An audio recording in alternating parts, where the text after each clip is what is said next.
కొద్ది నిమిషాలు దేవుని వాక్యాన్ని ధ్యానించుకుందాం.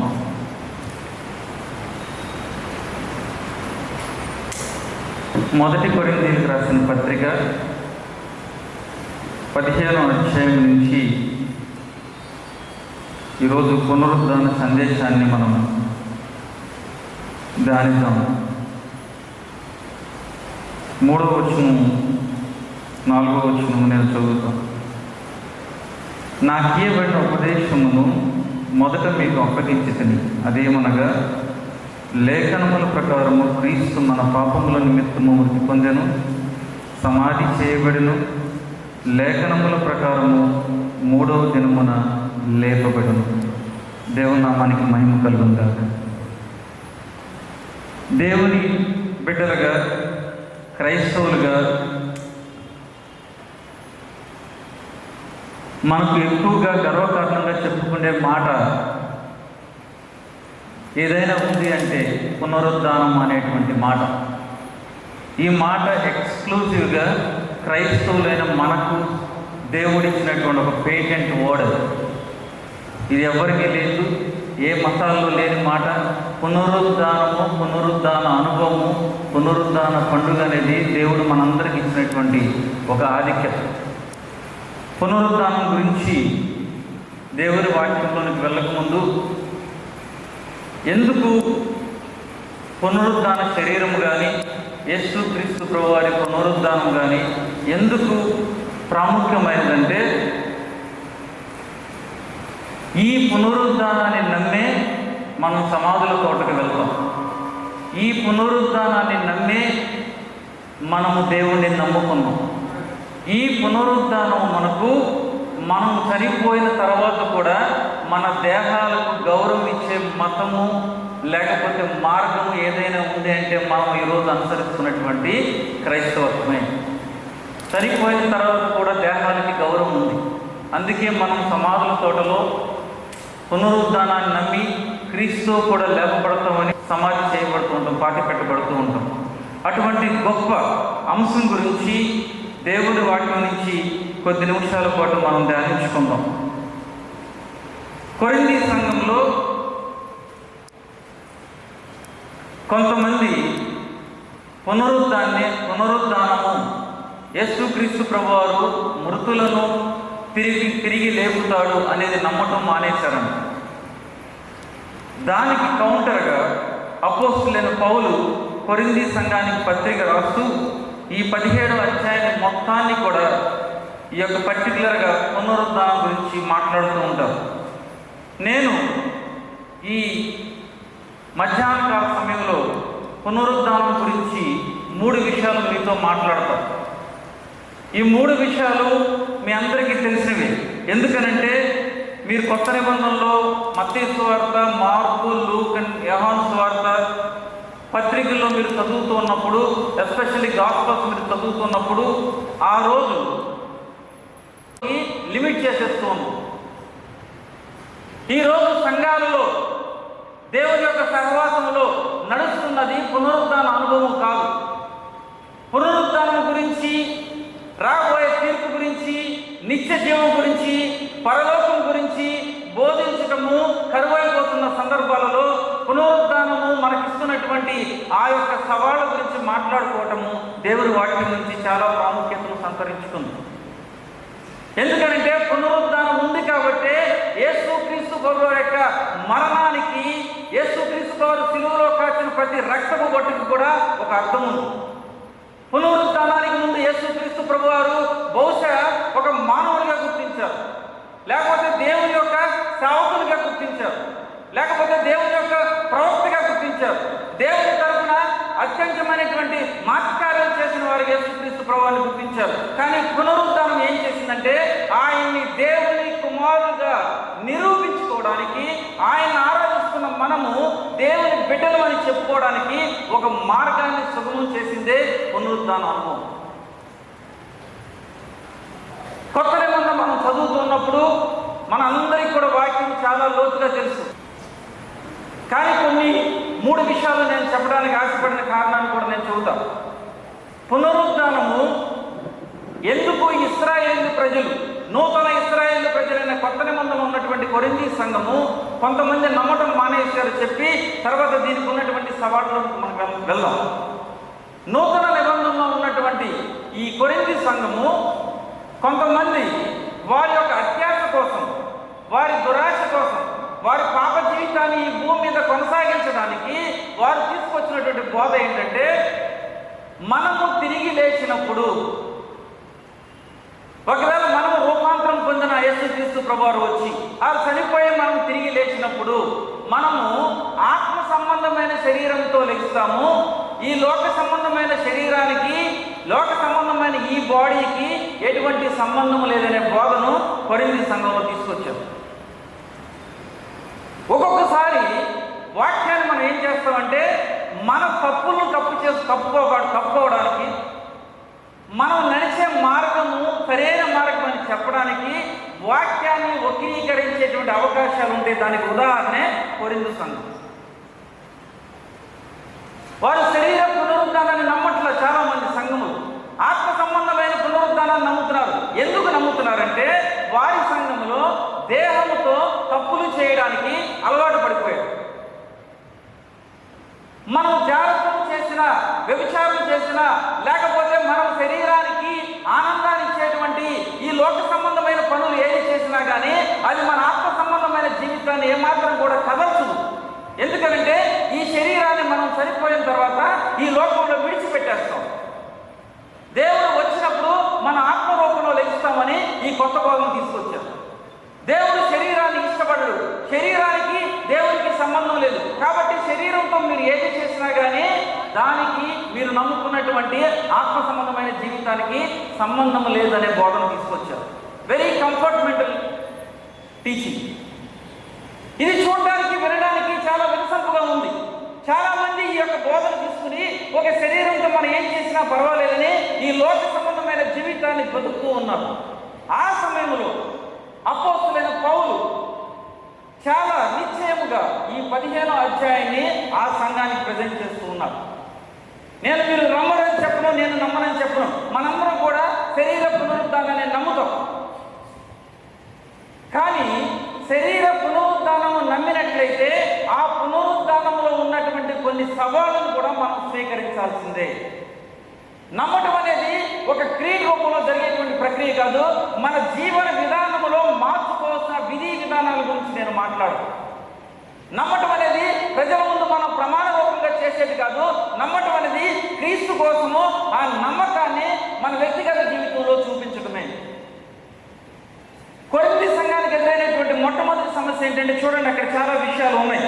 15వ అధ్యాయము మీరు 12వ వచనం నుంచి చూసినట్లయితే అక్కడ మనకు కనపడుతూ, ఎందుకు ఇశ్రాయేలీయుల ప్రజలు, కొత్త ఇశ్రాయేలు ప్రజలు శరీర పునరుద్ధానాన్ని నమ్మలేదు, నమ్మకపోతే ఏం జరుగుతుంది అనేది అపోస్తలుడైన పౌలు చాలా స్పష్టంగా చెబుతున్నాడు. నాకు తెలిసినంత వరకు ఒక 10 విషయాలను అక్కడ పౌలు గారు చెబుతూ ఉన్నాడు. మొట్టమొదటి విషయాన్ని చెబుతున్నట్టున్నాయి. ఒకవేళ కనుక మీరు నమ్మనట్లయితే 14వ వచనంలో చెబుతున్నాడు, preaching Christ would be senseless. మేము క్రీస్తును ప్రకటించడం వల్ల ఉపయోగం లేదు. ఒకవేళ మీరు పునరుద్ధాన్ని నమ్మనట్లయితే మేము ఇంకా క్రీస్తును ప్రకటించడం ఎందుకు, ఆయన పునరుద్ధానుడు అయ్యారని ప్రకటించడం ఎందుకు, దానివల్ల ఎటువంటి ఉపయోగం లేదంటాడు. Faith in Christ would be useless. ఒకవేళ మీరు యేసునందు విశ్వాసం ఉంచుతున్నామని చెప్పి పునరుద్ధాన అనుభవాన్ని కనుక గడిచినట్లయితే మీ విశ్వాసం వల్ల, క్రీస్తునందు విశ్వసించడం వల్ల ఎటువంటి ఉపయోగం కూడా లేదు. మూడోది చెబుతాడు కదా, preachers of resurrection are liars. మీరు ఒకవేళ దేవుని యొక్క పునరుద్ధానం గురించి చెబుతున్నాం, సేవకులుగా మేము చెబుతూ ఉండి మీరు దాన్ని విశ్వసించకుండా దానికి అనుకూలంగా కనుక జీవించినట్లయితే బోధించేవారు మేము ఎవరో తెలుసా, మేము అబద్ధ బోధకులు అయిపోతున్నాం, అబద్ధ సేవకులు అయిపోతున్నాం. ఎందుకంటే సంఘం నమ్మట్ల. 15వ వచనం చెబుతాడు, 17లో చెబుతాడు కదా, నో రిడెంప్షన్ ఫ్రమ్ సిన్. మీరు ఒకవేళ పునరుద్ధానాన్ని నమ్మనట్లయితే మీకు రక్షణ లేదు, పాపం నుంచి విమోచన లేదు, పశ్చాత్తాపం లేదు. ఎందుకనంటే మీరు నమ్మట్లేదు, విముక్తి లేదు. 5వదిలో చెబుతాడు చూడండి, అక్కడ 17వ వచనం 18వ వచనం చెబుతాడు, all former believers would be perished. It's a disgraceful thing. ఎవరైతే యేసునందు నిద్రించి ఉన్నారో, మృతి చెంది ఉన్నారో వారందరూ కూడా నాశనం అయిపోతారు. ఎందుకంటే మీరు పునరుద్ధానాన్ని నమ్మట్లేదు. ఇంకా ముందుకు వెళ్ళి చెబుతాడు 19వ వచనంలో, Christians would be most beautiful people on the earth అని చెబుతాడు. ఈ భూమి మీద ఎవరి మీద మనం జాలి చూపించాలంటే అది క్రైస్తవులే. ఎందుకంటే నేను ఎందుకు చెబుతున్నానంటే ఈ పాయింట్స్ అన్ని, క్రిస్టియన్స్ని, క్రైస్తవుల్ని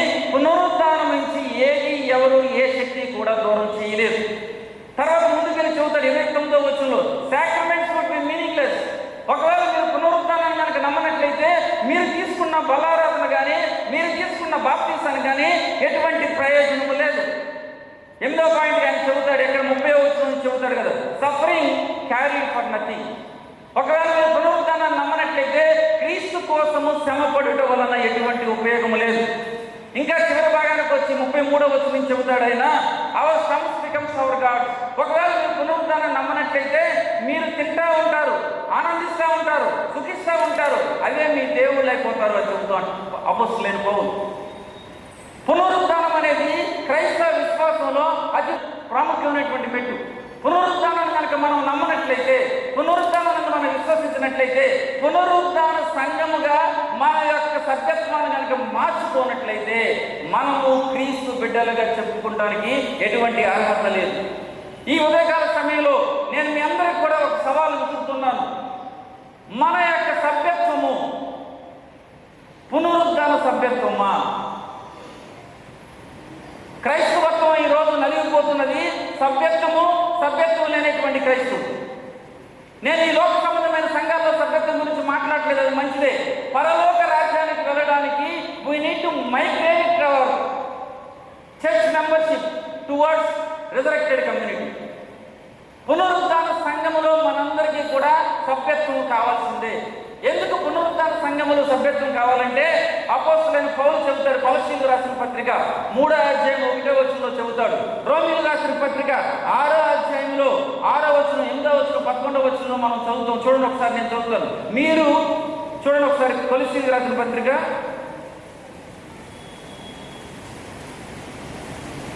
3వ అధ్యాయం 1వ వచనం, మీరు క్రీస్తుతో కూడా లేపబడిన వారైతే. ఎందుకు మనము మన యొక్క పునరుద్ధాన సంఘంలోకి మనకు సభ్యత్వాన్ని మార్చుకోవాలంటే, మీరు ఆల్రెడీ ఇప్పటికే క్రీస్తుతో పాటు లేపబడ్డారు. మీరు క్రీస్తుతో పాటు మీ పాప విషయంలో, ప్రాచీన జీవితం విషయంలో, ఈ లోక సంబంధమైన జీవిత విషయంలో యేసు క్రీస్తు ప్రభువారితో పాటు సిలువ వేయబడ్డారు. సిలువ వేయబడిన మీరు నవీన స్వభావాన్ని ధరించుకుంటామంటే, నూతన జీవితాన్ని ప్రారంభించడం అంటే ఈ యొక్క పునరుద్ధాన సంఘములో పాలి భాగస్తులు కావాల్సిందే, సభ్యత్వాన్ని సంపాదించుకోవాల్సిందే. ఈరోజు క్రైస్తవులకి దేవుడిచ్చినటువంటి గొప్ప ఆధిక్యత ఏంటంటే, ఈ భూమి మీద ఉండి పరలోకాన్ని అనుభవించేటువంటి ఏకైక విధానం ఎక్కడైనా ఉందంటే అది మన దగ్గర మాత్రమే ఉంది. ఎవరైతే పునరుద్ధాన సంఘములో సభ్యత్వాన్ని కలిగి ఉంటారో వారు భూమి మీద ఉండి పరలోకాన్ని అనుభవించగలరని అపోస్తలుడైన పౌలు అనేక చోట్ల రాస్తాడు. 2వ కొరింథీయులకు రాసిన పత్రిక 5వ అధ్యాయం అంతా దాని గురించే మాట్లాడతారు. రోమీయులకు రాసిన పత్రిక 6వ అధ్యాయం అంతా దాని గురించే మాట్లాడతారు.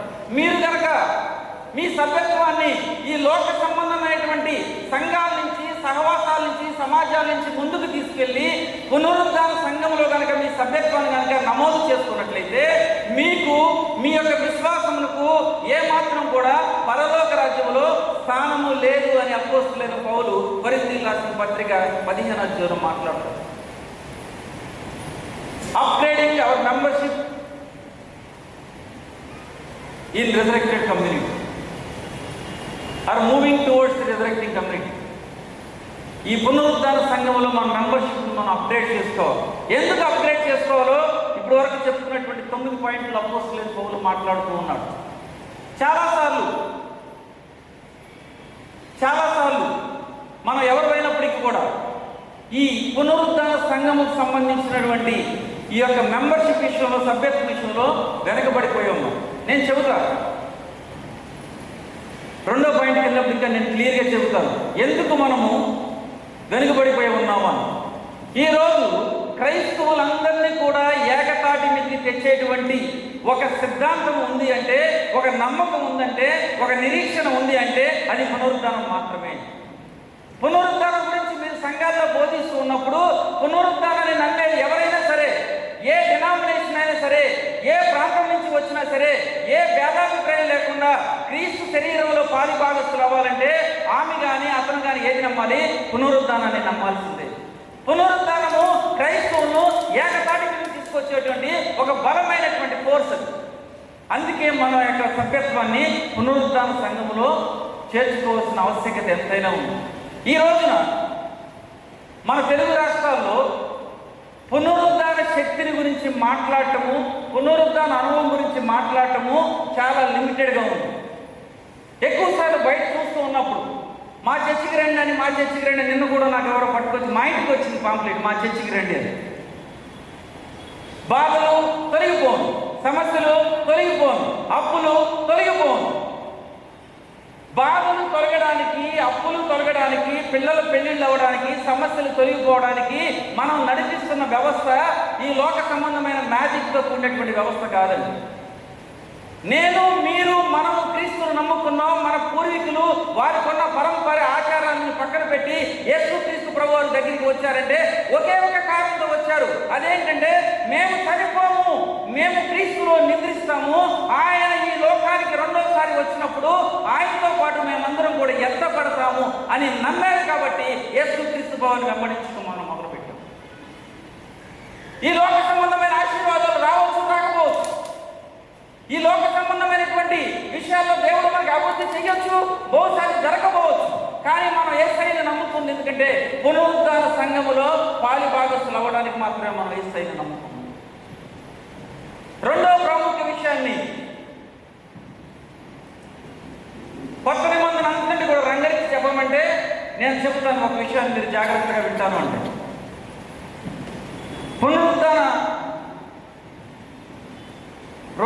పునరుద్ధానం రోజున రెండో అతి ప్రాముఖ్యమైన సవాళ్ళు ఏంటో తెలుసా? గుడ్ ఫ్రైడే రోజున మనం మంచి శుక్రవారాన్ని జరుపుకుంటాం, అవునండి. ఆదివారం నాడు ఈస్టర్ రోజున ఈస్టర్ పండుగను జరుపుకుంటాం, అంటే పునరుద్ధాన పండుగను జరుపుకుంటాం. 2000 సంవత్సరాల నుంచి ఈ రెండు బోధల్ని కలిపి చెప్పేటువంటి సంఘాలు అవసరం ఉంది. చాలా తక్కువ కనపడుతుంది ఈ రెండు బోధల్ని కలిపి చెప్పేది. అర్థమయ్యేటట్టు చెబుతాను. First I said, being a Christian means you need to upgrade your membership towards resurrected community. Second important సవాల్ ఏంటో తెలుసా? Be a Christian of Saturday. శనివారపు క్రైస్తవుడిగా బ్రతకాలి మనందరం కూడా. ఏంటంటే శనివారం క్రైస్తవుడు అంటే నేను శనివారం మిమ్మల్ని చర్చికి రమ్మని కాదు నా ఉద్దేశం. శనివారపు క్రైస్తవ అనుభవం గురించి కొన్ని విషయాలు నేను చెబుతాను. శుక్రవారపు క్రైస్తవ అనుభవం ఏంటంటే శుక్రవారం నాడు యేసుక్రీస్తు వారు ఏం చేయబడ్డారు? సిలువ వేయబడ్డారు. టెక్నికల్గా ఓడేంటి? Crucified Christ. యేసుక్రీస్తు వారు సిలువ వేయబడ్డారు. ఆ రోజు మన సంఘాల్లో ఏం చేస్తారు తెలుసా? యేసుక్రీస్తు ప్రభు వారిని జ్ఞాపకం చేసుకుని ఆయన సిలువ మీద పడిన ప్రతి బాధను మనం ఊహించుకుని మనము రోధిస్తాం, అంగలారుస్తాం, బాధపడతాం. Crucified Christ. ఆదివారం నాడు మనము పునరుద్ధానుడైనటువంటి మహిమ కలిగిన గ్లోరిఫైడ్ క్రైస్ట్ గురించి మాట్లాడతాం. ఇది వినడానికి చిన్న మాటలాగానే ఉంటుంది. కొత్త నిబంధనలో రెండు ఆలోచనలు కూడా బలంగా ఉన్నాయి. చూడండి ఒకసారి, అపోస్తలుల కార్యము 2వ అధ్యాయము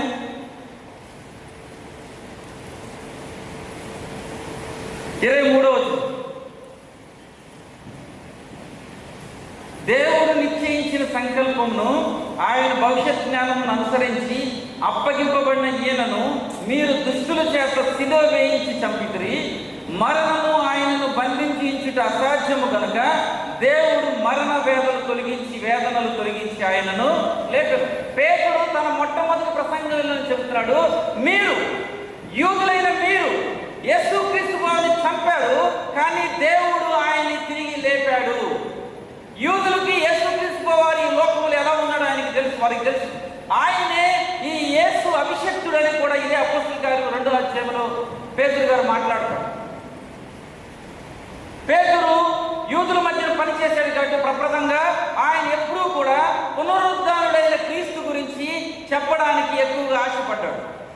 వెరాజ్ ది అపోస్టల్ పాల్ గలతీయులకు రాసిన పత్రిక 3వ అధ్యాయం 1వ వచనం చదవండి. మీరు మొదటి కొరింథీయులకు రాసిన పత్రిక 1వ అధ్యాయం 23, 24 వచనాలు కూడా మాట్లాడుతూ మేము సిలువ వేయబడిన క్రీస్తును ప్రకటించుతున్నాము. సిలువ వేయబడిన క్రీస్తును ప్రకటించుతున్నాము. సిలువ వేయబడిన క్రీస్తులో ఏముందో తెలుసా? సిలువ వేయబడిన క్రీస్తు శ్రమ పడతాడు. సిలువ వేయబడిన క్రీస్తు మీతో పాటు బాధపడతాడు. సిలువ వేయబడిన క్రీస్తు మీరు ఆకలితో ఉన్నప్పుడు ఆయన మీతో పాటు పస్తులు ఉంటాడు. సిలువ వేయబడిన క్రీస్తు మీకు నిరాకరణకు గురైనప్పుడు ఆయన కూడా నిరాకరణకు గురయ్యానని మీకు గుర్తు చేస్తాడు. మీ మీద పిడిగుద్దులు గుద్దినప్పుడు నన్ను కూడా బంట్రొక్కులు ఆ రోజు సిలువ దగ్గర ఉన్నప్పుడు పిడిగుద్దులు గుద్దారు అనేటువంటి యేసు మీకు కనపడతాడు. సిలువ వేయబడిన క్రీస్తు, సిలువ వేయబడిన క్రీస్తు మనకు ఏం గుర్తు చేస్తాడంటే ఆయన మనతో పాటు కలిసి జీవించగలడు, మనతో పాటు మనకు ఆకలించినప్పుడు ఆయన పస్తుండగలడు, మనం వేసినప్పుడు మనతో పాటు ఆయన ఏడవగలడు, మనతో పాటు ఆయన కలిసి ప్రయాణం చేయగలడు. మన ఇంట్లో ఎవరైనా చనిపోయినా, వ్యాధిగ్రస్తులైనా, ఇబ్బంది పడుతున్నా, సకలమైన సమస్యలు ఏమైనా మనం ఎదుర్కొంటున్నా సరే ఆ యేసు మనతో పాటు ఉండి మన బాధలో పాలు పంచుకోగలిగిన యేసే సిలువ వేయబడిన యేసు క్రీస్తు ప్రభువు. మహిమ కలిగిన యేసు. ఇది బైబిల్లో ఉన్నటువంటి వ్యత్యాసం కాదు, ఈరోజు సంఘాల్లో బోధిస్తున్న వ్యత్యాసం గురించి నేను చెబుతున్నా. మహిమ కలిగిన క్రీస్తు ఎవరో తెలుసా? మహిమ కలిగిన యేసు మన సంఘాల్లోకి వచ్చి వింటా ఉంటాం కదా మనం బోధం. మీరు ఈ రోజు చర్చికి ఏ విధంగా వచ్చారో ఆ విధంగా తిరిగి వెళ్ళరని చెబుతాం. తిరిగి వెళ్ళకుండా ఏమైపోతాం మనం అలాగే తిరిగి వెళ్ళాలి కదా. మిమ్మల్ని దేవుడు కనుక ఇచ్చినట్లయితే మీరు 1000 అంతలు 100 అంతలు ఆశీర్వదించబడతారు. మహిమ కలిగిన క్రీస్తు ఏం చేస్తారు తెలుసా? మీరు ఇక్కడ ఉండగానే రూపాంతరం చెందించి అది సమస్య ఏదైనప్పటికీ కూడా మిమ్మల్ని సమస్య నుంచి బయటకు ఎక్కించగలిగినటువంటి శక్తి సామర్థ్యాలు కలిగిన వాడే మహిమ కలిగిన యేసుక్రీస్తు ప్రభువు. ఆయన విడిపించగలడు. విడిపించడానికి ఆయనకు ప్రతి శక్తి ఉంది. కానీ ఒక్కొక్కసారి ఆయన నామము మన యందు మహిమపరచడానికి కొన్నిసార్లు దేవుడు శ్రమలు కూడా మన జీవితంలో అనుమతిస్తూ ఉంటాడు. అది మనం గ్రహించాలి. శనివారపు క్రైస్తవుడు అంటే శుక్రవారం నాడు సిలువ వేయబడిన క్రీస్తుని, ఆదివారం నాడు మహిమపరచబడిన క్రీస్తుని ఇద్దరిని కూడా అర్థం చేసుకోవాలి. కొన్ని సంఘాల్లో సిలువ వేయబడిన క్రీస్తు గురించి బోధ బాగుంటుంది. ఎంతగా అంటే వారు చిన్న జబ్బు చేసినా పెద్ద జబ్బు చేసినా తీసుకొచ్చి చర్చిలో కూర్చోబెడతారు. ఎక్కడ తీసుకెళ్ళరు? హాస్పిటల్కి తీసుకెళ్ళరు. మందు వేయరు, టాబ్లెట్ వేయరు, డాక్టర్ దగ్గరికి వేయరు. విపరీతమైనటువంటి ఆలోచనలోకి వెళ్ళిపోతూ ఉంటాం. రెండో భాగం ఉంది. ఆ రెండో భాగం మహిమపరచబడిన క్రీస్తుని ప్రకటిస్తూ ఉన్నారు. ఈరోజు ఈ మహిమపరచబడిన క్రీస్తుని ప్రకటిస్తే బాగానే ఉంటుంది. ఈ మహిమపరచబడిన క్రీస్తుకి అభివృద్ధి సువార్తను యాడ్ చేస్తున్నారు. అదే గలతీ రాసిన పత్రిక 1:6 అపోస్తలుడైన పౌలు మాట్లాడతారు. నేను ప్రకటించిన సువార్తని కాకుండా వేరే సువార్త మీ మధ్యన ప్రకటించబడితే వారు శపించబడుగాక అంటాడు అపోస్తలుడైన పౌలు. ఈరోజు వేరొక సువార్త ఏం చేస్తుందంటే మన సంఘాల్లోకి దాపరించి మన సంఘాల్లో ఉన్నటువంటి నైతిక విలువలను, సిద్ధాంతాలను, మన నమ్మిన విశ్వాసాలను కూడా చెడగొట్టేస్తూ ఉంది.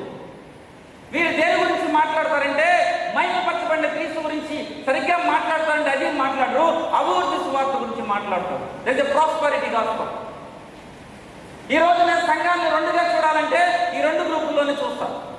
ఈ ప్రాస్పరిటీ గాస్పెల్ వాళ్ళు అన్ని చోట్లకి కౌరు పెడతా ఉంటారు. మీకు ఒక అద్భుతం, అవును దేవుడు మాత్రమే అద్భుతం చేయగలడు. దేవుడు ఎప్పుడు అద్భుతం చేయగలడంటే ఏ రోజు నువ్వు మోకాడు నా పునరుద్ధాన యేసును నమ్ముతావో ఆయన నీ జీవితంలో ప్రతి అద్భుత కార్యం చేయడానికి ఆయన సమర్థుడు. కానీ ఈ రోజు మనకు జరుగుతుంది ఏంటంటే చాలాసార్లు కొంతమంది దేవుడి యొక్క హస్తాన్ని, దేవుడి యొక్క బలమైన శక్తిని వారి ఇంటి యొక్క శక్తిగా మార్చేసుకుని వారి దగ్గరికి వెళ్తేనే మాత్రమే దేవుడు కార్యం చేస్తాడు అని మనల్ని ఆదివారపు భక్తులుగా మార్చేస్తున్నాం. మహిమపరచబడిన క్రీస్తును బోధిస్తున్నారు. ఇంకొంతమంది జీసస్ ఆఫ్ హిస్టరీ, చరిత్రలో ఉన్న యేసు గురించి చెబుతున్నారు, అనుభవపూర్వకమైన క్రీస్తు గురించి చెప్పలేకపోతూ ఉన్నారు. చరిత్రలో ఉన్నటువంటి యేసుక్రీస్తు ప్రభువారు, ఆయన భూమి మీద బతికిన 33.5 సంవత్సరాలు ఆయన బ్రతికిన యేసుక్రీస్తు ప్రభువారి గురించి లేఖనాల్లో ఉంది. అది చాలా ప్రాముఖ్యము. లేఖనాలను ధ్యానించడం మంచిది. లేఖనాలను క్రీస్తుని అర్థం చేసుకోవాలి. ఆయన అర్థం చేసుకుని ఆ క్రీస్తుని మనము మన వ్యక్తిగత జీవితంలో అనుభవించే కాడకు ఆయన తెచ్చుకోవాలి. లేఖనాల్లో ఉన్న క్రీస్తు శుక్రవారం నాడు అయిపోతే మనం అనుభవించే క్రీస్తు ఆదివారం నాడు నుంచి పునరుద్ధాన క్రీస్తుని మనం అనుభవించగలగాలి. ఈ అనుభవించే క్రీస్తు ప్రతిరోజు కూడా మన జీవితాల్లో, మన అనుదిన జీవితంలో ఆయన మనలో ఒక భాగం అయిపోవాలి. అనుభవించే క్రీస్తు. సంఘం మీరెవరు కూడా వెసరపడద్దు, మత్సరపడద్దు. కానీ దేవుని వాక్యము నేను ప్రవచన రూపంగా మీకు చెప్తూ ఉన్నాను. ఈరోజు యేసుక్రీస్తు ప్రభువారిని యేసుక్రీస్తు ప్రభువారి యొక్క అనుభవాన్ని మనం చాలాసార్లు ఏం చేస్తున్నామో తెలుసా?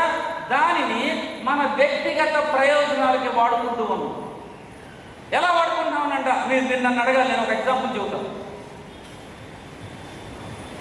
క్రైస్ట్ ఆఫ్ ఎక్స్పీరియన్స్, అనుభవించవలసిన క్రీస్తుని ఎక్కడి వరకు తీసుకొచ్చేస్తున్నారంటే, మీరు దేవుని వాక్యం చేత బోధించబడుతున్న మీరు బలమైనటువంటి దేవుని సువార్థికులుగా, దేవుని వాక్యాన్ని ప్రేమించినటువంటి సంఘంగా ఎవరైనా ఇటువంటి బోధన మీ మధ్యకి తీసుకొస్తే ఖండించవలసిన బాధ్యత సంఘంగా మీ మీద ఉంది.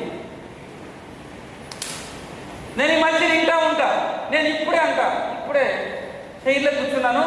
యేసుక్రీస్తు గారు నా దగ్గరికి వచ్చి గబగబా ఇల్లు తుడిచేసుకోమన్నాడు. నేను ఇల్లు తుడిచేసుకున్నాను. తుడుచుకుని నేను ఎట్టేస్తుంటే ఈరోజు ఈ కూర ఉండమని చెప్పాడు. ఏంటండి ఈ కూర ఉండమని చెప్పాడు ఆయన. ఈరోజు నేను బస్సుకి వెళ్దాం అనుకున్నాను, నేను బస్సుకి వెళ్తూ నువ్వు వెయిట్ చెయ్యి, నేను నీ కోసం వెహికల్ పంపుతున్నానని చెప్పాడు. యేసుక్రీస్తు ప్రభువారిని చులకనగా ఆలోచించే ప్రతి నోరు బంధించబడాలని నేను కోరుకుంటున్నాను. అది నేను నమ్మేటువంటి క్రైస్తవత్వం కాదు. యేసుక్రీస్తు ప్రభువారిని మనం అనుభవించాలి, మన వ్యక్తిగత జీవితంలో అనుభవించాలి. అందుకే నేను మీ అందరికీ కూడా ఒక సవాలు ఇస్తూ ఉన్నా. శుక్రవారాన్ని ఆదివారాన్ని మనం బ్యాలెన్స్ చేసి శనివారం క్రైస్తవులుగా మనం బ్రతకగలమా? శనివారం మనం ఏం చేస్తాం తెలుసా? యేసుక్రీస్తు ప్రభువారు మన జీవితంలో ఒక మంచి కార్యం చేసినా సరే మనం యాక్సెప్ట్ చేయగలం, అది జరగకపోయినా సరే మనము యాక్సెప్ట్ చేయగలం. ఈ వాక్యాన్ని బోధించడానికి, ఈ వాక్యాన్ని పట్టుకోవడానికి మనం భూమి మీద ఉన్న ఎవరికైనా సరే ఎదురొడ్డి నిలబడగలం. ఎందుకంటే ఆ యేసు గలిలయ ప్రాంతంలో తిరిగిన యేసుక్రీస్తు ప్రభువారు ఈ రోజు మీతో నాతో కలిసి సంచరిస్తూ ఉన్నాడు. కాబట్టి ఆ యేసు కోసం మనం నిలబడగలం. సెకండ్ ఇంపార్టెంట్ థింగ్, శనివారం క్రైస్తవులుగా బ్రతకాల్సినటువంటి అవసరము మనకు ఎంతైనా ఉంది. నేను రిఫరెన్స్లు తీసుకెళ్తాను, ఎందుకంటే టైం మూవ్ ఆన్. అనేక రెఫరెన్స్లు ఉన్నాయి బైబిల్. ఈ రెండింటిని బ్యాలెన్స్ చేసుకెళ్సిన అవసరం ఉంది. మూడవ ప్రాముఖ్యమైన విషయంలో ఎందుకంటే ఇది కొంత సమయం పడుతుంది కాబట్టి చూడండి. మొదటి కొరింథీయులకు రాసిన పత్రిక మీరు చదవాలి, 15వ అధ్యాయము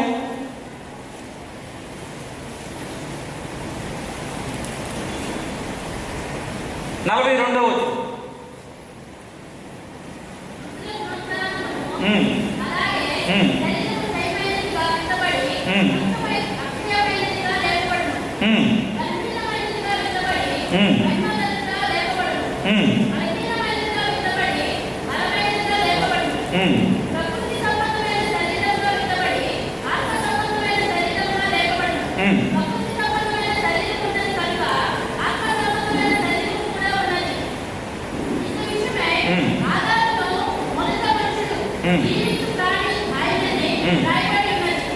చాలా తర్వాత కంటిన్యూ చదువుకుందాం.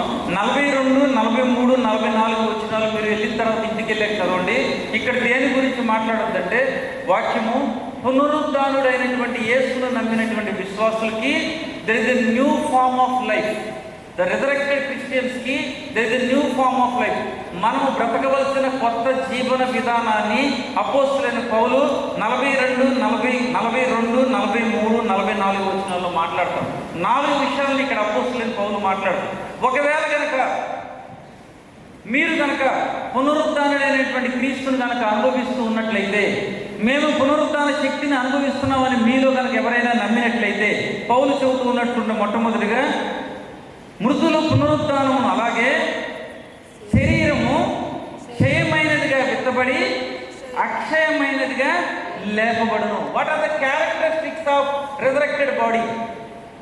రేపు మనము ఈ భూమి మీద నుంచి పరలోకానికి వెళ్ళినప్పుడు ఎటువంటి శరీరాన్ని కలిగి ఉంటామో, ఈరోజు భూమి మీద ఉండి యేసుక్రీస్తు ప్రభువుని మనం విశ్వసించినట్లయితే, పునరుద్ధానాన్ని మనం నమ్మినట్లయితే, అపోస్తలుడైన పౌలు చెబుతున్నాడు, అక్షయమైన శరీరాన్ని మనం కలిగి ఉంటామంట.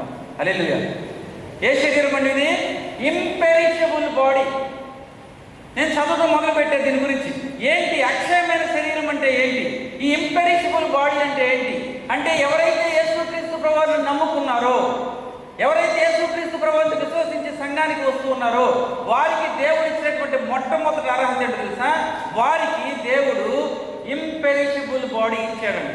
ఈ క్షయము అక్షయం అంటే పెద్ద పెద్ద మాటలు కనపడతాయి, అందుకే ఇంపెరిషబుల్ అనేటువంటి మాట పడుతుంది. అంటే ఇన్కరప్టబుల్, అవినీతికి తావులేదంట ఈ శరీరానికి. ఇన్కరప్టబుల్, ప్యూరిటీ కలిగి ఉంటుందంట.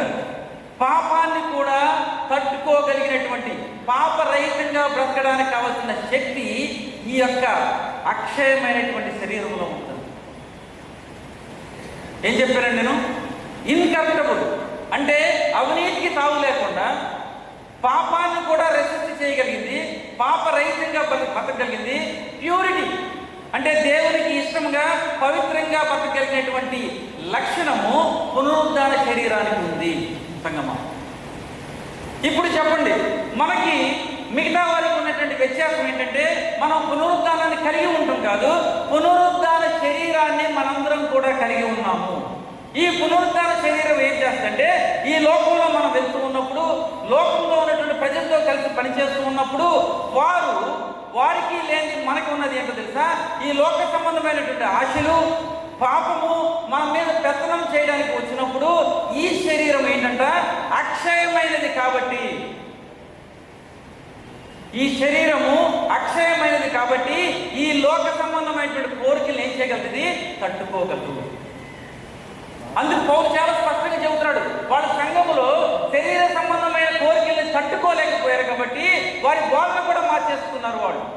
అందుకే పౌలు చెబుతున్నాడు, అసలు మీకు తెలుసా మీ పునరుద్ధాన శరీరం ఈ రోజు మీరు కలిగి ఉన్న శరీరానికి ఏ శక్తి ఉందంటే ఈ లోక సంబంధమైన మాలిన్యమును అంటకుండా బ్రతకగలిగే శక్తి దేవుడు మన శరీరానికి ఇచ్చాడండి. దేవుడి నామానికి మహిమ కలుగుతుంది. ఈ శరీరానికి అంత గొప్పతనం ఉంది. ఇది పాపం అందరూ చేస్తారు, కానీ మనకేంటి తెలుసా? ఆ పాపపు ఆలోచన వచ్చినప్పుడు ఆ పాపపు ఆలోచనలు తట్టుకుని నిలబడి ఎదురొడ్డి దేవునికి దగ్గరగా బ్రతకడానికి కావలసిన శక్తిని ఇచ్చేటువంటి గొప్పతనము పునరుద్ధరణమైనటువంటి యేసుక్రీస్తు ప్రభువారు మనకి ఇచ్చారు. అందుకే ఇది అక్షయమైనటువంటి శరీరం. ఇది మీరు గర్వంగా చెప్పొచ్చు, నేను గర్వంగా చెప్పొచ్చు. ఎందుకంటే తాను నిలుచుచున్నానని తలంచుకున్నవాడు పడుకుంటున్నట్టు జాగ్రత్తగా తెలుసుకోమని అదే అపోస్తలుడైన పౌలు చెబుతాడు. ఎందుకనంటే దేవుడు మీరు శోధనను తట్టుకోలేనటువంటి, లేకపోతే మీరు శోధనలో పడిపోతారనుకునేటువంటి ఎటువంటి పాపభీతి కలిగినటువంటి సమస్యలను యేసుక్రీస్తు ప్రభువు ముందు పెట్టడం పరిశుద్ధాత్మ వస్తే నేను రాదనట్లేదు. మీరు ఈ లోకంలో వెళ్తూ ఉన్నప్పుడు ఒక్కొక్కసారి శరీరాశ కానీ, నేత్రాశ కానీ, జీవకుటుంబం కానీ మన మీద పెత్తనం చేయవచ్చు. కోపం రావచ్చు, అసూయ రావచ్చు, ద్వేషం రావచ్చు, లేకపోతే ఈ లోక సంబంధమైన శరీరాశలు ఒక్కొక్కసారి మన మీద పెత్తనం చేయడానికి రావచ్చు. మిగతా వాళ్ళు జయించలేరు, ఎందుకంటే వారికి పునరుద్ధాన శక్తి లేదు. పరిశుద్ధాత్మ దేవుడు యేసుక్రీస్తు ప్రభు యొక్క పునరుద్ధాన శక్తిని మనకి ఇచ్చాడు కాబట్టి ఆయన సన్నిధికి పోయి ఆయన వాక్యాన్ని చదివి ఆయన దగ్గర మోకాడుండి, ప్రభువా ఈ శోధన నాకు తప్పించు అంటే కావలసిన శక్తిని ఇవ్వడానికే ఈ పునరుద్ధాన శరీరాన్ని యేసుక్రీస్తు ప్రభు మనకి ఇచ్చాడు. ఇది ఈ పునరుద్ధాన శరీరం ఉన్న శక్తి. ఇది లోకంలో ఎవరు అనుభవించలేనిది. ఇది ఉండబట్టే మనం ఈ రోజు దేవునికి మంచి వ్యక్తులుగా, మంచి సంఘముగా, పవిత్రమైన సంఘముగా, పరిశుద్ధ సంఘముగా బ్రతకగలుగుతూ ఉన్నాం. చూడండి, రెండో విషయం ఉంటుంది తర్వాత. ఎవరుందండి? ఘనహీనమైనదిగా వెత్తబడి మహిమ గలదిగా లేపబడు. ఒకప్పుడు యేసుక్రీస్తు ప్రభువాన్ని మనం నమ్ముకున్నప్పుడు మనం ఎవరు అండి? ఘనహీనులు. ఎటువంటి గుర్తింపు లేదు. ఎవరూ కూడా మనకు కావాల్సినటువంటి విలువను ఇవ్వాల. అది యేసయ్య దగ్గరికి వచ్చిన తర్వాత ఆయన మనల్ని ఏ విధంగా మార్చాడు తెలుసా? మహిమ కలిగినటువంటి దేవుని యొక్క పునరుద్ధాన శరీరంగా ఆయన మనం మలిచాడు. ఆయన మలిచాడు కాబట్టే ఈరోజు మనకు ఉన్నది ఏంటి తెలుసా? ఘనహీనమైనది కాదు, మహిమ కలిగినటువంటి దేవుని యొక్క బ్రైట్ అండ్ స్ప్లెండర్ బాడీని యేసుక్రీస్తు మనకి ఇచ్చాడు. ఈ లోకం మీరు తెలుసుకోండి, 2 కొరింథీయుల పత్రిక 5వ అధ్యాయం కూడా పౌలు మాట్లాడతాడు. మనం ఈ రోజు ధరించుకున్నది ఏంటో తెలుసా? పునరుద్ధారుడైన క్రీస్తుని మనం ధరించుకున్నాం.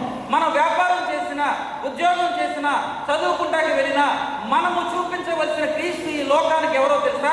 పునరుద్ధారుడైనటువంటి యేసుక్రీస్తు ప్రభువుని మనం చూపించాలి. ఆయన ఉన్నటువంటి ఆయన శరీరానికి ఉన్న రెండో లక్షణం ఏంటో తెలుసా? ఇక్కడ రాయబడి ఉంది కదా, అది మహిమ కలిగింది. గ్లోరియస్, మహిమ కలిగిన శరీరాన్ని దేవుడు మనకి ఇచ్చాడు. అది ఏం చేస్తుంది తెలుసా? మీరు ఈ లోక సంబంధమైన అన్నిల మధ్య నడుస్తున్నప్పుడు, వారి మధ్య మీరు జీవిస్తున్నప్పుడు మీకు తెలియకుండానే అనేకులను క్రీస్తు వైపు మలచడానికి ఒక మహిమ కలిగిన శరీరంగా దేవుడు మిమ్మల్ని ఉపయోగించుకుందుగాక. అది పునరుద్ధాన శక్తిలో ఉంది అంతే, మీరేమీ చెప్పక్కర్లేదు. వాళ్ళే వచ్చి మిమ్మల్ని అడుగుతారు, అమ్మా నువ్వు యేసుని నమ్ముకున్నావా, అయ్యా నువ్వు యేసుని నమ్ముకున్నావా? ఆ యేసు గురించి నేను వినాలనుకున్నాను. ఎందుకంటే ప్రతిరోజు నీ యొక్క శరీరంలో నేను ఎవరిని చూస్తాను? మహిమ కలిగిన యేసు క్రీస్తు ప్రభువారిని నేను చూస్తూ ఉన్నాను. అది పునరుద్ధానుడైనటువంటి యేసు క్రీస్తు ప్రభువు మనకి ఇచ్చినటువంటి రెండో ప్రాముఖ్యమైనటువంటి లక్షణం. చూడండి, మూడో విషయం ఉంది అక్కడ. బలహీనమైనదిగా విత్తబడి, చెప్పాలి మీరు, బలహీనమైనది విత్తబడి బలమైనదిగా లేపబడి. ఏంటి క్రైస్తవులకి మిగతా వాళ్ళకి డిఫరెన్స్ ఏమని అడిగితే నేను ఇదే చెబుతా, మేము బలహీనులమే, మా పక్కన బాధ్యమానవాడు ఒక్కడూ లేడు, మమ్మల్ని ఎవరు గుర్తించలేదు, మమ్మల్ని సమాజము చూడవలసిన విధానంలో మమ్మల్ని చూడలేదు. యేసయ్య ఎప్పుడైతే మా గృహాలకు వచ్చాడో, యేసయ్యను మేము ఎప్పుడైతే అంగీకరించామో ఆ యేసు మమ్మల్ని ఒక బలమైన శక్తిగా నిలబెట్టాడండి. అంతే, మనం చాలా బలమైన వాళ్ళము, చాలా పవర్ఫుల్. మనం ఈ పవర్ ఎక్కడుందో తెలుసా? పునరుద్ధానంలో మాత్రమే ఉంది. ఈరోజు మీరు లోకంలోకి వెళ్ళి లోకంలో ఉన్న వారిని యేసు వైపు నడిపించాలంటే వారికి చెప్పవలసింది తెలుసా? మీ శరీరంలో దాగి ఉన్న శక్తిని వారికి పరిచయం చేయండి. క్రైస్తవులకు ఉన్న శక్తి ఏంటో తెలుసా? మీ అందరికీ తెలుసు అని చెబుతున్నాను. యేసు కోసము చావడానికైనా మన శరీరాలు సిద్ధంగా ఉంటాయి, చూసారా? అది యేసు క్రీస్తు ప్రభువారు మనకి ఇచ్చినటువంటి ఒక పవర్ఫుల్ బాడీ. యేసు కోసము హింసకు కూడా నిలబడుతుంది, అవసరమైతే యేసు క్రీస్తు ప్రభువారి కోసం చనిపోవడానికి కూడా సిద్ధంగా ఉంటుందండి ఈ శరీరం. Very powerful. ఇది మన లోపలే ఉంది. ఇది ఉంది కాబట్టి నేను చాలా స్వతంత్రంగా చెప్పగలను, మన పిలుపులో యేసు క్రీస్తు ప్రభువారి కోసము నిలబడటము, చనిపోవడానికి కూడా మనం పిలువబడ్డాం. చాలా పవర్ఫుల్. దేవుడు ఈరోజు మనందరినీ కూడా అంత బలమైనటువంటి సంఘంగా దేవుడు పెట్టాడు. సంఘము బలహీనమైనది కాదు, సంఘము బలమైనది. ఎందుకంటే ఆ పునరుద్ధానుడైన యేసుక్రీస్తు ప్రభువారు ఈ బలమైనటువంటి సంఘానికి శిరస్సుగా ఉన్నాడు. ఆయన శరీరంగా మనం ఉన్నాము, ఆయన రక్తం చేత విడిపించబడ్డాము. అందుకే నేను బలంగా చెప్పగలను, మనం బలమైన వాళ్ళము. మనం బలహీనం కాదు, మనం అల్పులం కాదు. యేసు క్రీస్తు చేత మనం బలమైన వారుగా పిలువబడ్డామని అపోస్తలుడైన పౌలు జ్ఞాపకం చేస్తూ ఉన్నాడు. 4వ విషయం ఉంటుంది చూడండి, 44వ వచనం ఉంది. మీరు ఎవరంటే ఆత్మ సంబంధమైన శరీరము.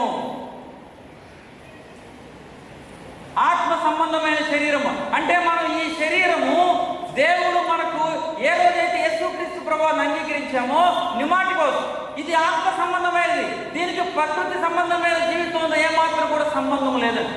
నేను వాక్యాన్ని మీరు పరిశీలించండి ఒకసారి. మీ దగ్గరికి ఏదైనా శోధన వచ్చినప్పుడు, ఆ శోధన వచ్చినప్పుడు దేవుని వాక్యం దగ్గరికి వచ్చి, ప్రభువా నా శరీరము పునరుద్ధాన శరీరం, నేను నిన్ను విశ్వసిస్తూ ఉన్నాను, నేను నీ పునరుద్ధానాన్ని నమ్ముతూ ఉన్నా, ఈరోజు నేను నీ యొక్క పునరుద్ధాన శరీరాన్ని కలిగి ఉన్నానని నమ్ముతున్నాను, నా శరీరము ఆత్మ సంబంధమైన నమ్ముతూ ఉన్నాను. నీవు ఈ సమస్య నుంచి, ఈ శరీర కోరికల నుంచి, ఈ లోక సంబంధమైన కోరికల నుంచి నన్ను దూరంగా పెట్టమని మీరు అడగండి. దేవుడి నీ జీవితంలో కార్యం చేయడం మొదలుపెట్టాడు. ఆత్మ సంబంధమైన శరీరము ఎంత గొప్పది అంటే, ఈ ఆత్మ సంబంధమైన శరీరము ఈ లోక సంబంధమైన మాలిన్యం మనకు అందకుండా మనల్ని కాపాడే శక్తి ఈ ఆత్మ సంబంధమైన శరీరానికి దేవుడు ఇచ్చాడు. అందుకే దేవుని వాక్యం స్పష్టంగా చెబుతూ ఉంది. 3వదిగా క్రైస్తవులు మీకున్నటువంటి జీవన విధానాన్ని మార్చుకోవాల్సిన ఆవశ్యకత ఎంతైనా ఉంది. మీ జీవన విధానంలో ఈ 4 విషయాలు మీరు గుర్తుంచుకోండి. మీరు ఏమాత్రం కూడా క్షయమైన వాడు కాదు, నశించిపోయేవాడు కాదు. అది ఒకప్పుడు, ఇప్పుడు మీరు అక్షయమైన వాడు. మీరు ఎవరినైనా యేసు వైపు నడిపించాలి అంటే వారికి చెప్పవలసింది ఏంటో తెలుసా? అమ్మ మీరు యేసుక్రీస్తు ప్రభువారి దగ్గరికి వస్తే మీ ఆస్తులు పెరుగుతాయని కాదు. నేనైతే నా దేవుడిని నమ్ముతుంది ఆయన ఈ లోక సంబంధమైనటువంటి ఆశీర్వాదాలు ఇస్తారని నేను నమ్ముకోలేదు. నేను యేసయ్యని ఎందుకు నమ్ముతున్నానంటే, యేసయ్య నాకు నిత్య జీవాన్ని ఇస్తాడు. నేను చనిపోయిన తర్వాత మరలా లేపబడతాను. నేను లేపబడటమే కాదు, నా కుటుంబం అంతా కూడా లేపబడుద్ది. మేము శరీర పునరుద్ధానంతో లేపబడి యేసయ్యతో పాటు పరలోకములో ఎప్పటికీ కూడా ఆయనతో పాటు జీవిస్తాము అని నమ్మాను. కాబట్టి నేను యేసుక్రీస్తు ప్రభువుని నమ్ముతున్నాను. ఎవరైనా యేసుక్రీస్తు ప్రభువారి దగ్గరికి ఈ లోక సంబంధమైన ఆశీర్వాదాల కోసం వస్తే వాళ్ళ ఆశీర్వాదాలు రానప్పుడు విడిచిపెట్టి వెళ్ళిపోతున్నారు. అందుకే మనందరం కూడా చెప్పాల్సింది, మనం అక్షయమైనటువంటి శరీరాన్ని దేవుడు మనకిచ్చాడు. దాన్ని మన భూమి మీద ఉండి అనుభవించేటువంటి గొప్ప భాగ్యాన్ని ఇచ్చాడు. కాబట్టి ఈ శరీరం పాతి పెట్టబడుతుంట. కానీ ఆయన మధ్యాకాశానికి వచ్చినప్పుడు ఈ శరీరం ఏమవుతుందండి? ఏమవుద్ది? మనం బలహీనము కాదు, మనము బలవంతులము, మనం గనులము. అందుకే 42వ వచనం చెబుతాడు కదా, మీరు క్షయమైనదిగా విత్తబడి అక్షయమైనదిగా లేపబడు. మీరు ఘనహీనులు ఏమాత్రం కాదు, మీరు మహిమ కలిగిన వాళ్ళు. ఆ మహిమను మీరు క్యారీ ఫార్వర్డ్ చేయండి. 3వదిగా మీరు బలమైన వాళ్ళు. 4వదిగా మీరు ఆత్మ సంబంధులు. ఈ 4 విషయాలు క్రైస్తవుల్ని, మిగతా వారిని, పునరుద్ధానాన్ని నమ్మిన క్రైస్తవుల్ని, పునరుద్ధానాన్ని నమ్మనటువంటి క్రైస్తవుల్ని దూరం పెడుతుంది. ఈ 4 విషయాలు క్రైస్తవులకి ఒక నూతన ఒరవడిని సృష్టిస్తాయి. అందుకే నేను చెబుతూ ఉన్నాను, అపోస్తలుడైన పౌలు చెబుతూ ఉన్నాడు, 1 కొరింథీయులకు రాసిన పత్రిక 15వ అధ్యాయంలో చెబుతూ ఉన్నాడు, సంగమా, కొరింథీ సంగమా, మీరు పునరుద్ధానాన్ని నమ్మాలి. మొట్టమొదటిగా మీ యొక్క సభ్యత్వాన్ని పునరుద్ధాన సంఘంలోనికి మీరు మార్చుకోండి. పునరుద్ధాన సంఘంలోనికి మీరు మార్చుకోండి. పునరుద్ధానాన్ని నమ్మకుండా దేవునికి ఇష్టలుగా మనం బ్రతకలేము. పునరుద్ధానాన్ని నమ్మకపోవడం అంటే యేసుక్రీస్తు వారు సిలువ వేయబడి ఉండటం వల్ల ఎటువంటి ఉపయోగం లేదు. పునరుద్ధానాన్ని నమ్మకపోవడం వలన, ఈ లోక సంబంధమైన ఆశీర్వాదాలు నమ్మటం వలన మీరు నిజమైనటువంటి క్రైస్తవులు ఎప్పటికీ కాదు.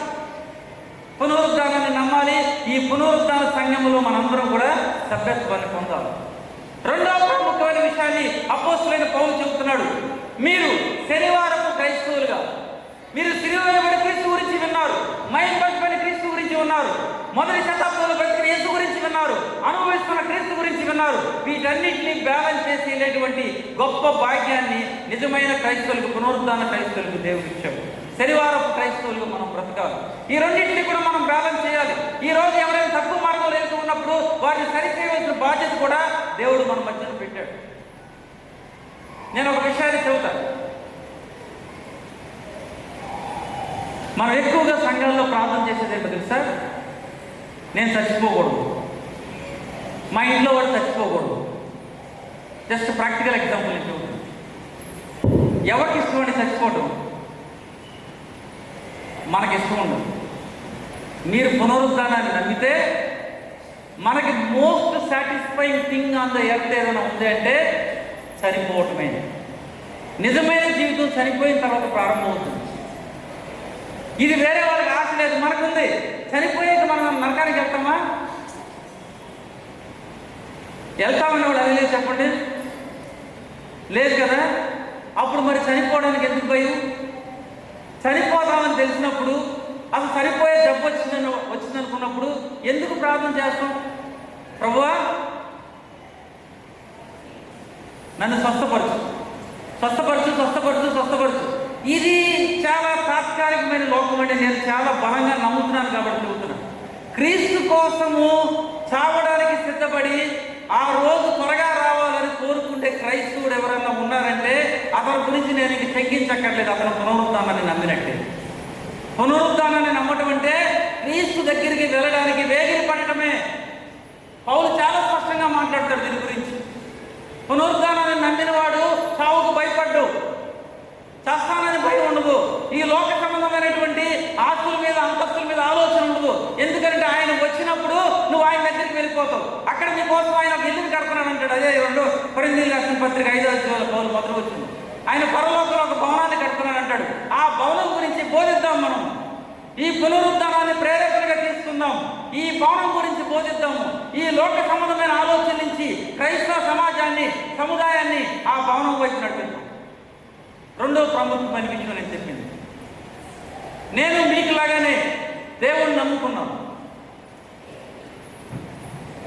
మా మామ నమ్ముకుందని తెలుసు, తర్వాత మా అమ్మమ్మ నమ్ముకుంది. చూసి అమ్మమ్మ దేవుణ్ణి నమ్ముకుంటాం. అమ్మ దేవుణ్ణి నమ్ముకుంది, క్రైస్తవ వివాహమే చేసుకుంది. కానీ నా చిన్నప్పుడు మీరు నేను మోస్తున్న 66 పుస్తకాలు మోయడానికి ప్రతిరోజు దెబ్బలు తినేది. మా అమ్మ ఆదివారం చర్చికి వెళ్ళాలంటే దెబ్బలు తినేది. రాత్రిపూట ఇబ్బంది పడేది. రాత్రిపూట ఒక్కొక్కసారి కొడుకుని లేచే ముందుకి మా మమ్మీ ఇబ్బంది పడుతుంది. నేను కళ్ళారా చూసుకోండి, చిన్నపిల్లాడు. ఏముంది మ్యాజిక్ ఈ పుస్తకంలో? అప్పుడు నాకు అర్థం అవుతుంది, నేను చిన్నపిల్లాడు. ఆ మ్యాజిక్ మా అమ్మ దగ్గర దేవుడిని నమ్మి చావడానికి కానీ సిద్ధమైంది. కానీ 66 పుస్తకాలు విడిచిపెట్టకుండా నిలబడిన ఆ మ్యాజిక్ ఏం చేసి తెలుసా? ఆ ఆత్మ సంబంధమైన పరిశుద్ధాత్మ దేవుడు నన్ను బంధించేసాడు. ఆ రాత్రి కూడా అనుభవాలు నేను ఎంతవరకు బంధించాడంటే 16 ఏళ్ల వయసు వచ్చే ముందుకే 66 పుస్తకాలు బోధించడానికి, పరిపీలు పొందడానికి దేవుడు నన్ను పంపించాడు. ఈ రోజు నేను గర్వంగా చెప్పగలను, ఒక క్రైస్తవుడిగా చెప్పగలను. నాకున్న ఏకైక గర్వం ఏంటో తెలుసా? పునరుద్ధానుడైన యేసుక్రీస్తు ప్రభువుని నేను కలిగి ఉన్నాను. నేను ఎప్పుడు చనిపోయినా సరే నా తండ్రి అయిన యేసు నన్ను స్వీకరించడానికి ఆయన సిద్ధంగా ఉన్నాడు. ఆ యేసుని గురించి ప్రకటించడానికి ఆయనకి ఒక్కడికి మాత్రమే నేను ఈ లోకంలో అధికార ప్రతినిధిని. ఇది క్రైస్తవులైన మనందరికి ఇచ్చినటువంటి గొప్ప భాగ్యం అండి. ఈ భాగ్యాన్ని మనం గుర్తిస్తే మనము ఈ 4 రకాలైనటువంటి శరీరం వంటి మార్పులు కలిగి ఉంటాము. అక్షయమైన శరీరం మనది వస్తుంది, పాపం మనల్ని శోధిస్తుంది, వేదన శోధిస్తుంది, అప్పులు శోధిస్తాయి, కుటుంబీకులు బాధపడుతూ ఉంటారు. కానీ ఈ అక్షయమైన శరీరము, ఈ ఇన్కరప్టబుల్ శరీరం కనుక మీ దగ్గర ఉంటే ఆ శరీరము ఇవన్నీ అధిగమించడానికి ఏం చేస్తుంది? మీకు శక్తినిస్తుంది. ఈ శరీరం ఎప్పుడు కూడా సూసైడ్ చేసుకుని చచ్చిపోమని చెప్పదు. ఏం చేసుకుందండి? ఆత్మహత్యలు చేసుకోమనదు. ఈ మధ్యన క్రైస్తవులు ఒక ట్రెండ్ మొదలు పెట్టారు, ఆత్మహత్యలు చేసుకుంటాం. ఎక్కడి నుంచి వచ్చింది మీకు? ఆత్మహత్యలు చేసుకునే వాళ్ళు పరలోకానికి వెళ్తారా? వెళ్ళరు. నువ్వు అంతకీ చావాలనుకుంటే యేసుక్రీస్తు కోసం నిలబడు. అక్షయమైన శరీరాన్ని యేసుక్రీస్తు వారు మనకి ఇచ్చాడు. రెండవదిగా అది చాలా చాలా బలమైనదని, చాలా చాలా మహిమ కలిగిందని దేవుని వాక్యం చెబుతుంది. నాలుగవదిగా మాట చెబుతుంది చూసారా, ఇది చాలా ఇది ఆత్మ సంబంధమైన శరీరం. ఇది క్రైస్తవులైన మనల్ని మిగతా వాటిని వేరు చేసేది. సంగమ ఈ మధ్యాహ్న కార్యక్రమంలో చివరి మాటగా నేను చెబుతూ ఉన్నాను. మీరు బయటికి వెళ్ళినప్పుడు, మీరు ఉద్యోగం చేస్తూ ఉన్నప్పుడు ఈ పునరుద్ధానుడైన క్రీస్తుని లోకానికి మనము సాటి చెబుతాం. ఈ పునరుద్ధాన క్రీస్తుకున్నటువంటి ఇచ్చినటువంటి ఈ జీవన విధానాన్ని మనం అనేకులకు చూపిద్దాం. అప్పుడు అనేకులు ఆ చివరి దినాన యేసుక్రీస్తు ప్రభువు మధ్యాకాశానికి వచ్చి కడగోర ధ్వనితో మనం పిలిచినప్పుడు అనేకులు లేవనెత్తబడాలి, అనేకులు ఎత్తబడాలి. ఆ సంఘములో మనందరం కూడా ఉండాలి. దేవుని నామానికి మహిమ కలుగునుగాక. హల్లెలూయా. ఇంకా సీరియస్గా ఉన్నాం. చిన్న ఉదాహరణ చెప్పి మనం ముగిస్తాం. యేసుక్రీస్తు ప్రభువారు, నేను అనుకుంటా ఉంటాను, నేను తిరుగుతున్నాను కదా, తెలుగు రాష్ట్రాలు 2 తిరుగుతూ ఉంటాను. యేసుక్రీస్తు ప్రభువారు మధ్యాకాశానికి వచ్చి కడబోర ధ్వని అది వినపడగానే, శబ్దం వినపడగానే మనందరం లేకపోతామని వాక్యం చెబుతుంది. అవునండి, నేను వేరేదే చెప్పట్లేదు కదా. ఒకవేళ యేసుక్రీస్తు ప్రభువారు మధ్యాకాశానికి వచ్చి ఆయన అక్కడ నిలబడి, ఎప్పుడో కాదు ఇప్పుడే ఒక అరగంట ఆగి వచ్చి మన సంఘంలో ఉన్నవాళ్ళు, ఇక్కడ ఉన్నాను కాబట్టి చర్చి పేరు చెబుతుంది, మన సంఘంలో ఉన్న వాళ్ళకి ఆప్షన్ ఇచ్చాడు కొన్ని, ఆల్టర్ కాదు, వెస్ట్ చర్చ్లో ఉన్నవాళ్ళు ఎంతమంది మధ్యాకాశానికి వస్తారు అని పిలిపిస్తే వెళ్తా ఉన్నవాళ్ళు చేస్తున్నారు. ఒకసారి 10 చేతులు ఎత్తుతున్నారు. పునరుద్ధానాన్ని మీరు ఎంత గట్టిగా నమ్ముతున్నారో చెప్పడానికి ఉదాహరణ చెప్పాను. మీరు అనుకోనప్పుడు వచ్చేవాడు ఆయన దొంగవారి వస్తాడు, గుర్తుపెట్టుకోండి. దేవుడి వాక్యాన్ని లోతుగా చదవండి. నేను చెప్పిన వాక్యం బాగుంటుంది, ఎప్పుడు బాగో తెలుసు. ఈ ఒక్క క్వశ్చన్ వేసుకోండి మీరు. ఒకవేళ యేసుక్రీస్తు వారు కనుక ఆప్షన్ ఇస్తే మనవాళ్ళు ఎన్ని ఆప్షన్ ఇస్తారు తెలుసు ఆయనకి? ప్రభువా, మా చర్చి కంప్లీషన్ అవుతుంది, ఇప్పుడే చివరి దశలో ఉంది, దాన్ని మేము గ్రాండ్ ఓపెనింగ్ పెట్టుకోవాలనుకుంటున్నాము, నువ్వు ఒక్క 2 నెలలాగా వచ్చానికి పని అయిపోతుంది. మా పిల్లలకి పెళ్లి చేయడానికి కూడా డబ్బులు కూడగట్టి పెట్టాను నేను, ఇప్పుడు వస్తే నేను అల్లుడిని ఎక్కాలి కదా, అది ఎలా చేసుకుంటారు? ఎంతవరకు అంటే నా దగ్గర గోల్డ్ ఎగ్జాంపుల్స్ ఉన్నాయి. చివరికి గీతల దగ్గర చేసేవాళ్ళు కూడా, మాకు గీత ఉంది, మా నాన్నగారు ఏమనుకుంటారు తెలుసా, నేను ఒక పూట లేకపోతే ఈ గీత అయిపోతాను అనుకుంటాడు. నేను చెబుతాను, మీరు ఉన్నా లేకపోయినా, మీరు చనిపోయినా సరే గీత ఆగదు. అంటే మనం ఈ లోకానికి ఎంత కనెక్ట్ అయిపోయామంటే, ఈ గురుత్వ ఆకర్షణ ఎంతగా ఉందంటే మన మీద, పునరుద్ధానాన్ని మనము నోటితో ఒప్పుకునేది కదండి, జీవించేది. నేను ఈ గంటలో యేసయ్య నన్ను వెళ్ళేటప్పుడు దోవలో పిలిస్తే నేను వెళ్ళడానికి సిద్ధంగా ఉన్నాను అంటే మాత్రము పునరుద్ధాన శక్తిని మీరు అనుభవించినట్లేదే. దేవుని వాక్యము మీ అందు చక్కగా పనిచేసి, ఆత్మ సంబంధంగా పనిచేసి, పరిశుద్ధాత్మ దేవుడు ఆ పునరుద్ధాన శక్తిని అనుభవిస్తూ ఆ పునరుద్ధాన సంఘములో సభ్యత్వం తీసుకునేటట్లు మీ అందరినీ కూడా ఆయన ప్రేరేపించుగాక. దేవుడు ఈ మాటలు మన వినికిడిలో దీవించి ఆశీర్వదించుగాక. మీ అందరికీ మరొకసారి పునరుద్ధాన పండుగ శుభాకాంక్షలు.